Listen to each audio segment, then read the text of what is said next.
70 years ago this month was a very, very cold December in England, especially even by the standards of England. The city of London experienced something that's never happened before or since. Londoners responded to the cold by heaping more coal onto their fires than usual. And of course, that pumped black smoke into the atmosphere, which mingled with the famous London fog and produced this toxic smog that settled over London for days to come and just wouldn't move.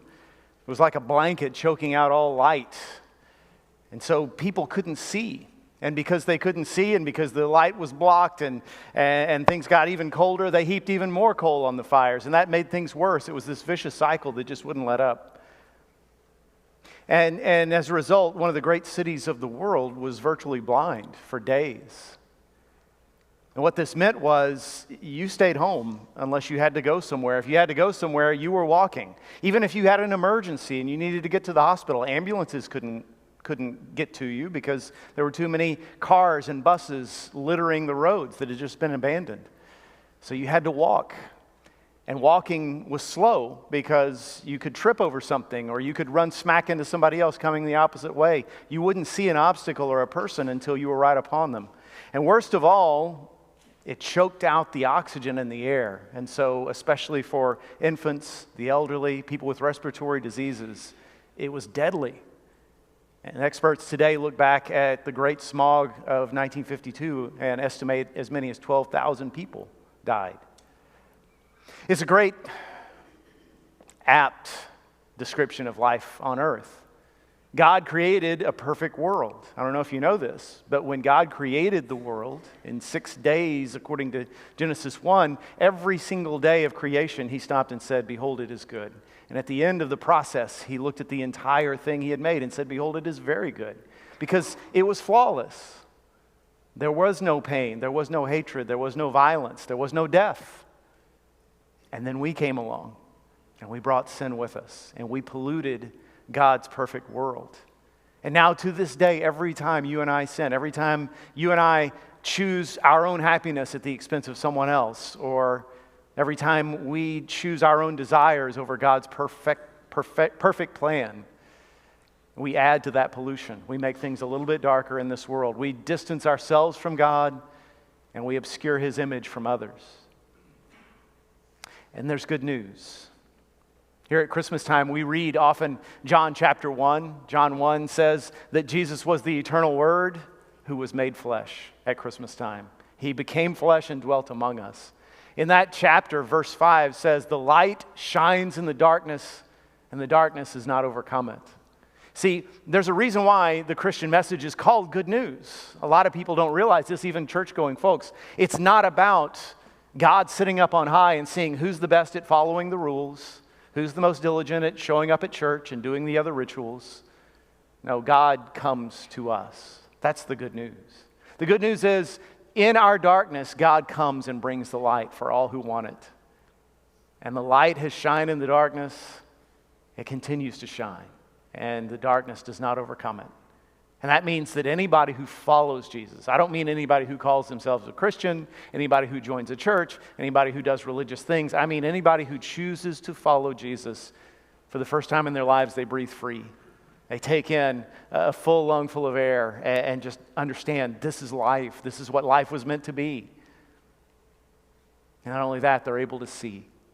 When you follow Jesus, you have light for the first time in your life, and you can see yourself through the eyes of God. You know how ridiculous we are when we look in the mirror and we spot every single flaw, all the superficial things we wish we could change about ourselves? When you follow Jesus, that light enables you to see yourself as a son or daughter of the King, and how your life was created for a purpose, and you are eternally meaningful in His plan.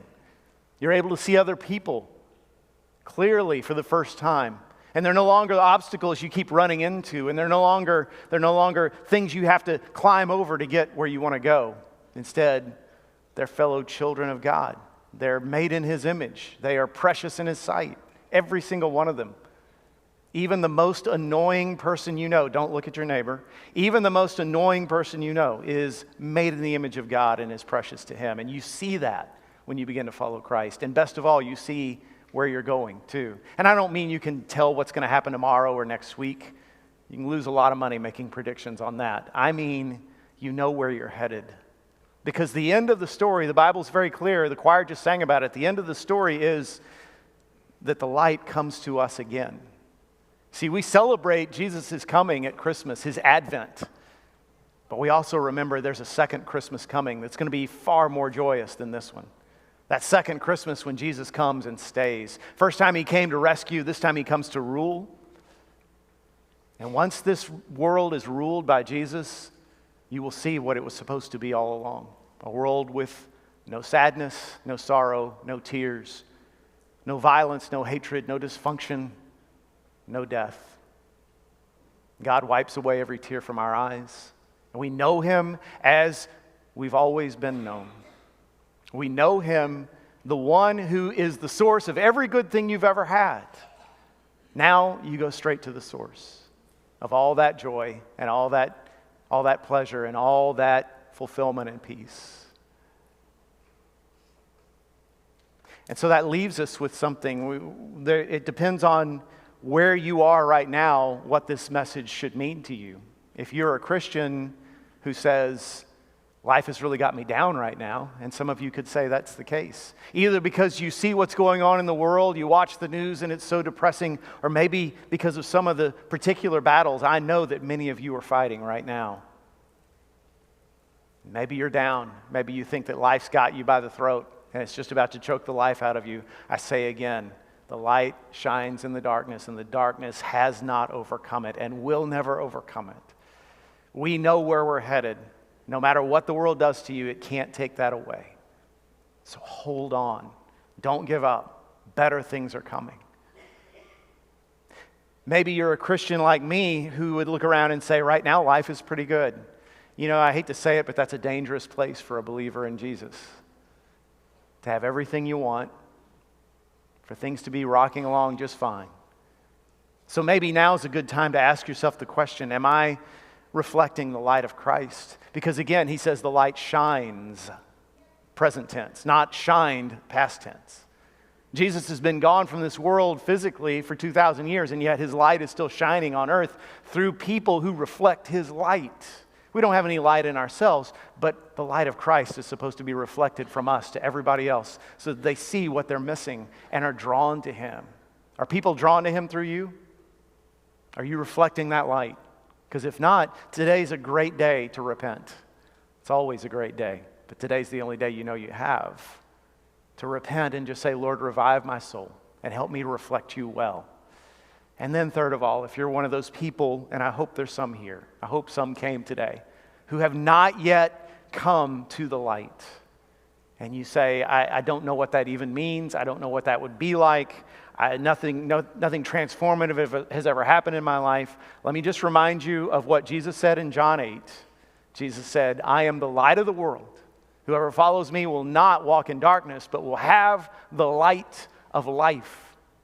And when he said that spectacular promise, people who were listening scoffed and said, who does this guy think he is? He's just a peasant. He's just a self-made rabbi from Galilee who works with his hands. How can he claim anything?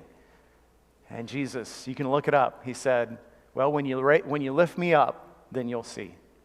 He was talking about his death. Because he knew in just a few weeks, the people who hated him the most would finally get what they'd always wanted. They would arrest him, and they would take him up to the top of a hill, and they would nail him to a crossbeam, and they would raise him up on that hill. And they would stand there and watch until he died, and then walk away saying, finally, it's over. And they had no idea what they had unleashed on the world. Because not only did he rise again a few days later, but that death set off a spark that transformed this world. And anybody who walks in him does not walk in darkness, but walks in the light of life.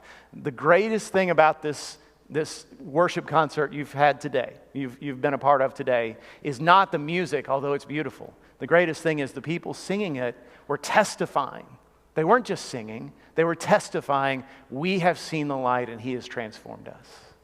If that hasn't happened for you, it's not because you're not good enough, because Christ is good enough. You just need to come to him.